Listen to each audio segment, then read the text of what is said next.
नमस्कार, आज के मुख्य समाचार इस प्रकार हैं। 2G घोटाला मामले के सभी 17 आरोपियों के खिलाफ आरोप तय। 11 नवंबर से उनके खिलाफ आपराधिक षड्यंत्र और धोखाधड़ी का मामला चलेगा। ए राजा और सिद्धार्थ बेहुरा के खिलाफ विश्वासघात का आरोप, जिसमें हो सकती है उम्र कैद की सजा। डीएमके अध्यक्ष और तमिलनाडु के पूर्व मुख्यमंत्री एम करुणानिधि और उनकी पत्नी आज नई दिल्ली में यूपीए अध्यक्ष सोनिया गांधी से मिली। वे तिहाड़ जेल में बंद अपनी बेटी कनिमोई से मिलने के लिए दिल्ली पहुंचे। प्रधानमंत्री ने सभी दलों से राजनीतिक स्थिति और राष्ट्रीय एजेंडा के बीच संतुलन स्थापित करने का किया आह्वान। कहा, 12वीं योजना के तहत 9% विकास दर का लक्ष्य महत्वाकांक्षी, लेकिन हासिल करने के योग्य। कर्नाटक लोकायुक्त अदालत ने भूमि घोटाला मामले में भाजपा नेता और पूर्व मुख्यमंत्री बीएस येदियुरप्पा की न्यायिक हिरासत की अवधि 3 नवंबर तक के लिए बढ़ाई। अमेरिकी राष्ट्रपति बराक ओबामा ने इराक में युद्ध समाप्ति की घोषणा की। कहा, इस साल के अंत तक अमेरिकी सैनिक वापस आ जाएंगे। और हॉकी में भारतीय महिला टीम ऑस्ट्रेलिया में खेले जा रहे अंतर्राष्ट्रीय हॉकी 9S सुपर सीरीज के फाइनल में पहुंची। पुरुष टीम टूर्नामेंट से बाहर। 2G स्पेक्ट्रम आवंटन घोटाला मामला अब एक अहम मोड़ पर पहुंच चुका है। इस मामले की सुनवाई कर रही दिल्ली की विशेष अदालत ने पूर्व दूरसंचार मंत्री ए राजा और डीएमके सांसद कनिमोई और 3 कंपनियों को पहली नजर में दोषी पाया है। विशेष अदालत के न्यायाधीश ओपी सैनी ने अपने 700 पृष्ठ के आदेश में कहा है कि आगे की कार्रवाई 11 नवंबर से चलेगी। ज्ञात रहे कि सभी आरोपी अनेक आरोपों में अपना दोष मानने से इनकार करते रहे हैं। अदालत ने इस मामले के सभी 14 आरोपियों और 3 कंपनियों के खिलाफ आरोप तय कर दिए हैं। ए राजा और पूर्व दूरसंचार सचिव सिद्धार्थ बेहुरा के खिलाफ धारा 409 के तहत आरोप तय किए गए हैं। बाकी सभी आरोपियों के खिलाफ धारा 409 के साथ साथ धारा 120B भी लगाई गई है। इस मामले में भ्रष्टाचार की रोकथाम कानून की विभिन्न धाराओं के तहत भी आरोप तय किए गए हैं। अदालत ने सीबीआई को ए राजा और सिद्धार्थ बेहुरा के खिलाफ आपराधिक विश्वासघात का आरोप लगाने के लिए ताजा दलीलें पेश करने की अनुमति दे दी है। भारतीय दंड संहिता की धारा 409 के तहत कम से कम 10 साल और अधिकतम आजीवन कारावास का प्रावधान इस धारा के तहत है। अपराध तय करते समय अदालत के जज ने पाया कि ए राजा और उनके निजी सचिव आर.के. चंदौलिया और पूर्व दूरसंचार सचिव सिद्धार्थ बेहुरा के खिलाफ सबूत है। जिन अन्य लोगों के खिलाफ आरोप तय किए जाएंगे उनमें स्वान टेलीकॉम के प्रवर्तक शाहिद उस्मान बलवा, उनके चचेरे भाई आसिफ बलवा, उनके सलाहकार राजीव अग्रवाल, यूनिटेक लिमिटेड के प्रबंध निदेशक संजय चंद्रा और डीबी रियलिटी के प्रबंध निदेशक विनोद गोयन का शामिल है। उन्होंने कहा कि कैलगनार टीवी शरद कुमार और बॉलीवुड फिल्मकार करीम मोरानी के भी खिलाफ आरोप तय करने के लिए प्रथम दृष्टया साक्ष्य काफी है।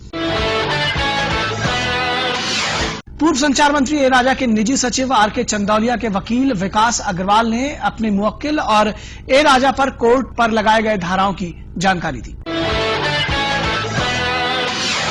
डीएमके अध्यक्ष और तमिलनाडु के पूर्व मुख्यमंत्री एम करुणानिधि आज यूपीए अध्यक्ष श्रीमती सोनिया गांधी से मिले। वे अपनी बेटी कनिमोई से मिलने के लिए कल शाम को ही दिल्ली पहुंचे थे। कनिमोई 2G स्पेक्ट्रम घोटाले में अपनी कथित भूमिका के कारण तिहाड़ जेल में बंद है। करुणानिधि के साथ कनिमोई की मां रजती अम्मा, बेटा आदित्य और केंद्रीय वित्त राज्य मंत्री एस पलानी मणिक्कम भी शामिल थे। प्रधानमंत्री ने सभी दलों से राजनीतिक स्थिति और राष्ट्रीय एजेंडा के बीच संतुलन स्थापित करने का आह्वान किया है। राष्ट्रीय विकास परिषद की बैठक को संबोधित करते हुए कहा कि 12वीं योजना के तहत 9% विकास दर का लक्ष्य महत्वाकांक्षी, लेकिन हासिल करने के योग्य है। समावेशी विकास पर जोर देते हुए प्रधानमंत्री ने कहा कि जम्मू कश्मीर, उत्तर पूर्व, नक्सलवाद प्रभावित इलाकों में आधारभूत संरचना पर विशेष जोर दिया जाना चाहिए। वित्त मंत्री प्रणब मुखर्जी ने आज राष्ट्रीय विकास परिषद की बैठक को संबोधित करते हुए कहा कि देश में विकास दर बरकरार रखने के लिए आर्थिक योजनाएं ऐसी होनी चाहिए जिसमें जरूरत के मुताबिक हम परिवर्तन कर सकें।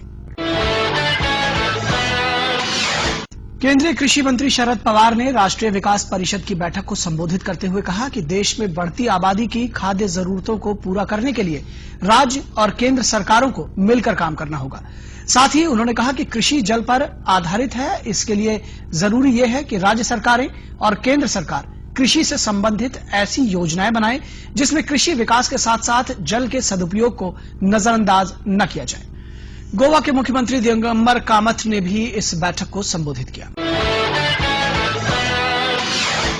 कर्नाटक लोकायुक्त अदालत ने भूमि घोटाला मामले में भाजपा नेता और पूर्व मुख्यमंत्री बीएस येदुरप्पा की न्यायिक हिरासत की अवधि 3 नवंबर तक के लिए बढ़ा दी है। हालांकि येदुरप्पा को जेल प्रशासन के अनुरोध पर निजी तौर पर पेश होने से छूट मिली हुई है, जबकि सेट्टी को अदालत के समक्ष पेश किया गया। आज उनकी न्यायिक हिरासत की अवधि समाप्त हो रही थी। कांग्रेस नेता और केंद्रीय कानून मंत्री सलमान खुर्शीद ने कहा है कि कांग्रेस का आंदोलनों का एक लंबा इतिहास है और कोई आंदोलनों के बारे में उसे शिक्षा नहीं दे सकता। उन्होंने कहा कि सरकार संसद के शीतकालीन सत्र में एक मजबूत लोकपाल विधेयक लाने के लिए प्रतिबद्ध है और व्हिसल ब्लोअर विधेयक पर भी काम जारी है। भारत में बदलते वैश्विक क्रम में अंतर्राष्ट्रीय संबंधों पर 2 दिवसीय सेमिनार का आयोजन किया गया। इस सेमिनार में कई विश्वविद्यालयों के शोधकर्ताओं ने भाग लिया। सेमिनार का उद्घाटन उपराष्ट्रपति मोहम्मद हामिद अंसारी ने किया। सूचना मंत्री महमूद शम्बान ने कहा है कि गद्दाफी का शव अभी मिसराता में है। इससे पहले संयुक्त राष्ट्र के मानव अधिकार विभाग ने कहा है कि गद्दाफी की मौत की जांच होनी चाहिए। इस बीच गद्दाफी के परिवारजनों ने मुअम्मर गद्दाफी और पुत्र मुतस्सिम गद्दाफी के शव को सौंपे जाने की मांग की है। उधर नाटो ने भी कहा है कि गद्दाफी की सत्ता के खात्मे के बाद अब नाटो लीबिया में अपनी कार्रवाई 31 अक्टूबर तक समाप्त कर ले। दक्षिण अफ्रीका के राष्ट्रपति जैकब जुमा ने कहा है कि लीबिया के अपदस्थ शासक गद्दाफी को पकड़े जाने के बाद अंतर्राष्ट्रीय युद्ध अपराध न्यायालय को सौंप दिया जाना चाहिए। जुमा ने कहा कि गद्दाफी को पकड़ने वालों को यह पता होना चाहिए था कि उनके खिलाफ अंतर्राष्ट्रीय वारंट जारी किया गया था, इसलिए गद्दाफी को अंतर्राष्ट्रीय न्यायालय को सौंपा जाना चाहिए था, जबकि उन्हें मार दिया गया। उधर नोबेल शांति पुरस्कार विजेता दक्षिण अफ्रीका के डेस्मंड टूटू ने भी गद्दाफी को गोली मारे जाने की निंदा की है। उन्होंने कहा कि हिंसा और भीड़ द्वारा तय न्याय की निंदा की जानी चाहिए।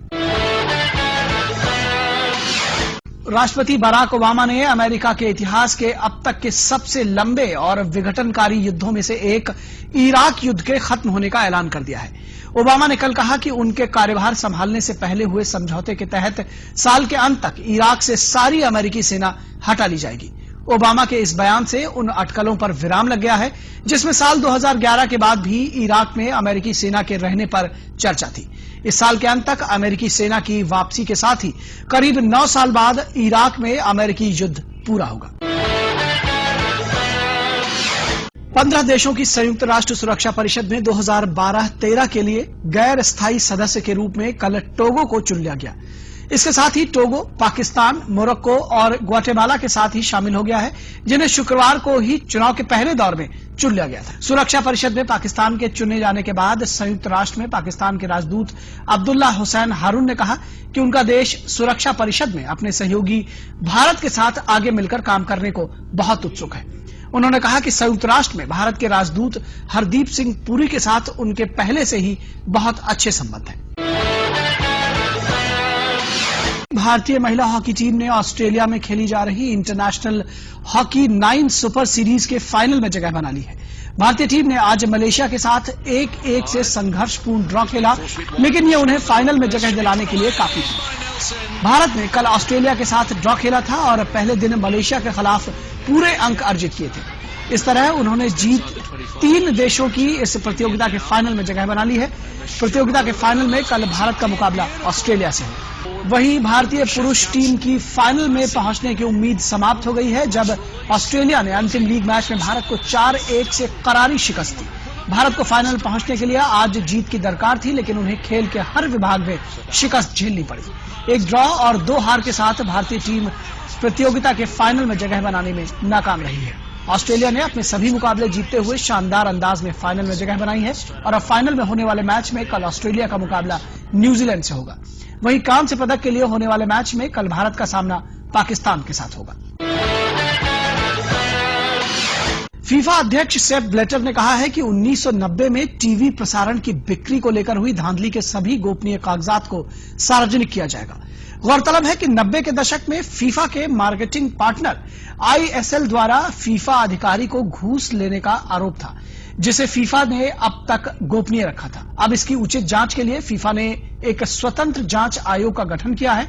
साथ ही फीफा ने एक टास्क फोर्स बनाने की योजना भी तैयार की है, जो फीफा में अच्छा शासन बनाने में कारगर साबित होगी। और पंजाब के अमृतसर में कृषि क्षेत्र के उपयोग में लाई जाने वाली नई तकनीक की मशीनों और किसानों को खेती में इन तकनीकों को प्रयोग करने के प्रति जागरूकता पैदा करने के लिए एक कृषि मेले का आयोजन किया गया। मेले में जम्मू कश्मीर और पंजाब के किसान बढ़ चढ़कर हिस्सा ले रहे हैं। तो ये थी आज तक की न्यूज और अब समय हो चुका है विदा लेने का।